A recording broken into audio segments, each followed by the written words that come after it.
Knowledge. Oh, so your emphasis on knowledge. My emphasis is on life. My emphasis on life. Knowledge is what allows you to live more. And my emphasis is on the truth of knowing God and experiencing Him, obeying His word, not on so much on knowledge, because knowledge doesn't save me. Knowledge doesn't really give me any benefit of getting closer to God. It's the truth that get me closer to God. It's the truth that I obey Him that make me transform into God's likeness. We will not be God, but we will become reflection of who Jesus is. Yes. So we want to be transformed, representing or reflecting who Jesus is. So I mentioned about we are mini Jesus. We're supposed to leave that out. So we will not be God. So we cannot call ourselves God, but we have the nature. We can share the nature of God in us. We can share. We can have a taste of who God is in us, just like you mentioned. Who God is in us, we need to live it out to manifest who God is and let people have a kind of... By the way, I have a random question, but are you married by any chance? I'm married. Okay. Yeah, I'm married. I have 3 sons. Oh, 3 nice. sons. Yeah, Very nice. 3 sons. So the reason why I asked that is because even, going back to Muhammad's character, right? It's also to include that Muslims also believe that women and men are both reflection and manifestations of God. Okay.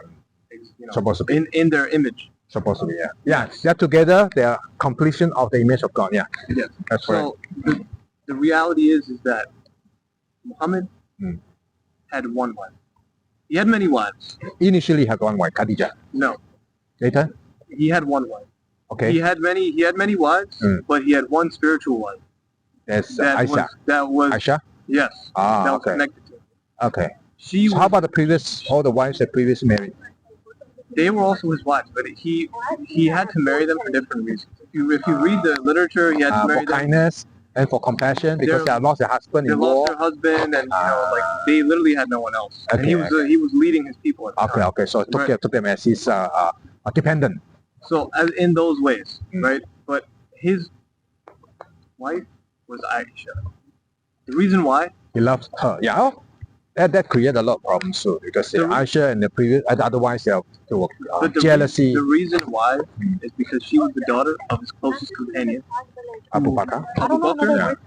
Yeah, who was his closest companion, who was his best friend, who was, So to you, is your culture in your country still practicing child marriage? No, nobody has. In Bangladesh, they do practice. They still practice child marriage. They're okay for them to marry child. I mean, that's a culture. If that's not for your culture. How young were you when you migrated here? I was born here. Oh, you're born here. Okay, yeah, so you might not have. You might not have.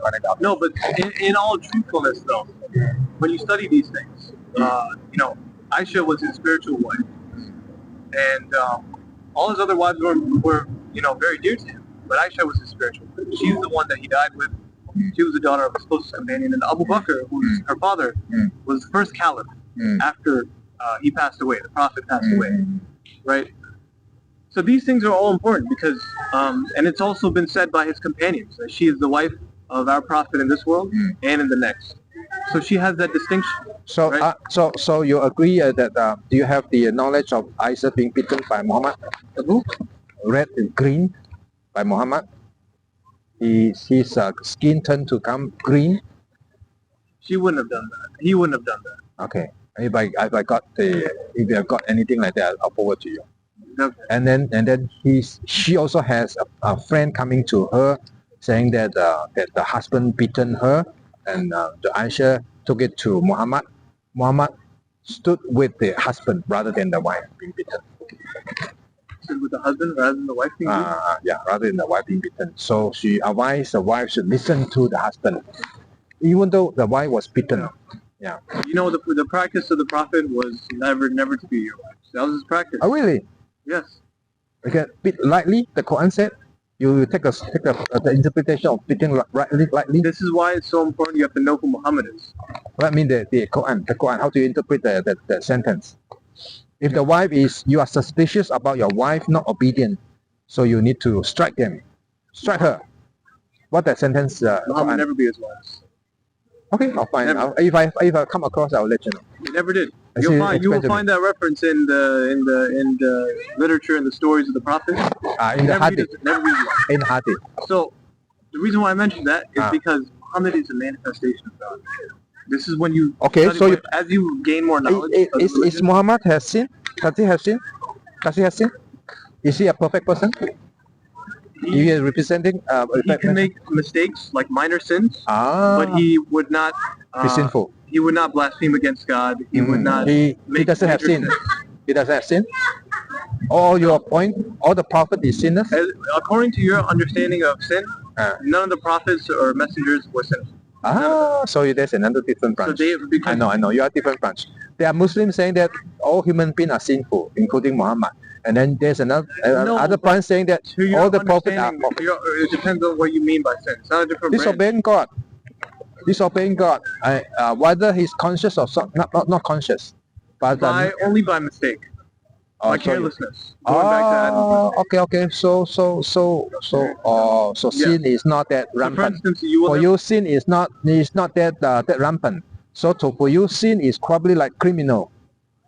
Sin for you is a criminal. It's a criminal offense. That is sin. it is a criminal Because offense. you kill people, that's criminal offense. You steal, a criminal offense. Yes, So to you, sin is only those criminal offenses. it's criminal offenses, but it's also Telling a lie? evil, and it is also Yeah, telling a lie is evil. Huh? Telling a lie is evil. yes, of course. And with knowledge of those things, you are able to know God and stay away from them. So they have to exist only for the human experience to be enhanced, so that humans can always prefer the good and achieve even more good. You understand? Otherwise, there would be no reason to do good if you didn't know what bad was. So their existence, evil's existence, is only relative. It's a relative existence. It's not a actuating existence. Evil is just not actual existence. It's a relative existence to enhance human experience. Wow, this is philosophical. You're coming to a philosophical realm. I've studied a lot. Trust me. Oh, I don't deny that. You have gone into a philosophical realm rather than religion. So That's hard, that but religion become a Islam philosophy. incorporates that. I know. We have a lot of scholars that have gone into those. So you emphasize on knowledge. That's why you emphasize on knowledge. It enhances your life experience. And also, going back to what I mentioned about Muhammad, right? He is a manifestation of God, and because he's the last prophet, his manifestation is important by his example. So when there's mentions about, okay, you kill this person, kill the infidels, what did he do? What did Muhammad do? Because he's the manifestation of God. You understand? Yeah, he also conquered. We mentioned about that, right? Early stage of Islamic, they conquer the surrounding nation. They So conquered. Muhammad led the soldier, led the military conquer. He was the one who But he sent mastermind. he sent many Master. delegations to people. Like Oman accepted Islam. Nobody It's forced them same to- thing. Whatever Oman. whoever he sent, he still has the command. He's the commander in chief. He's the commander in chief, but So he that's- kill other people his- surrounding, his- and then he even kill those merchants. Even kill those people who are not even in any animistic attitude or any against him, but just kill him because they are peaceful. He just conquer and convert them into Islam. Again, his message, the bearers of his message first was for his people, the people of Mecca. He conquered them without any bloodshed, Oh really? and it was because Really? yes, With a blessed? without any. Oh, what And- a kind of cognitive philosophy do we have? He fought it. He used sword. He fought, conquered No. because he revenge. Because the Meccan people did not believe on his religion, and No. the Meccan people trying to invade him. So he fought back. They tried to attack Yeah, him. Yes. okay, so he fought it back, and then he won them They over. tried to attack him, but there was another context of all that going on is that they were burying their daughters alive. They were That one I do they not were know. killing- That is somebody said to the contribution of Islam is to abolish that kind of practices. Yeah, so they were oppressing their own people, killing their own people, stealing. They were not dealing with justly in business and anything. They had transgressed all human bounds. So that's why he was a prophet. That's why his example is important. So when you see something like, you can strike your wife. What did Muhammad do? Never hit anyone. That's why Muslims place so much emphasis on Muhammad that I'll be honest with you, some of them go to the extent they're basically worshiping him. Yeah. Right? They basically do. Yeah. But that's only because But they deny. They'll say, no, we never worship Muhammad. Yeah. We only worship Allah. Yeah. But that's only because But do you agree on that? They go so far until they do go worshiping? far. They go far. Because very their far. behavior shows that they are really worshiping Muhammad. That's because they don't know God. They don't study. They don't know the. They don't. You don't. But when you place Muhammad as without sin, you already elevate him to become close to Allah. But actually, Allah and Muhammad can be equal, because in the Quran you have to obey Allah and also Muhammad. So place it together. So Allah and Muhammad can be synonym. The point of that verse is only to show that God's will is the same. Muhammad will follow God's will. That's why you obey him. You can justify with that. But people today, you say they are more worshiping Muhammad.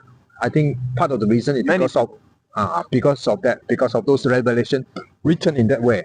So Muhammad is already elevated into a sinless stage. He become you say last prophet, but it's the greatest prophet. So he become sanctified in the human conception. It's wrong to say greatest. It's wrong to say greatest. It is. It's in the Islamic sense, yes. In some sense, but also he has other prophets have their own distinctions. Yeah. Jesus has his own distinction. Moses has his own distinction. He spoke to God directly. He saved the children of Israel. Abraham has his own distinction. Because Adam was created by God's hands. Literally directly by God. So Adam is distinct. He's superior to everyone in his own way. So Muhammad is his superiority, or his distinction is having to follow his example, his character. So that's why we go to him when we look at a verse like, okay, strike your wife or whatever. He never did it. So that's what that's the interpretation, the implementation of the verse that you're supposed to apply. That's why studying him is also very important. You have to know who he is. Okay, so I think it depending what perspective, what point, where you are explaining the things about the historical record of Muhammad or Islam, and I think that there has a variety, like we said, the rich resources, a variety of explanation and interpretation. There's so much in the Islamic literature. There's so much knowledge, man. That's another reason why I know that. Well, so you choose what source. If you see contradiction, you will just throw the other one. You pick this one. No, you go based off what you know, and you want. So you pick up those that consistent with what you know. Are those inconsistent? Yes. You throw them away. Yes. That's what you do. Those that are incorrect, because at a certain point you'll be able to judge. At a certain point of knowledge, you can judge what is right versus what's wrong. Right? Okay, so you might have disagreement with another Muslim. They come together. Yeah, of course. You have argument. Muslims disagree all the time. That's true. So no two scholars agree. Yeah. The scholars have differed about different choosing of their own But that's learning. because there's so much knowledge. And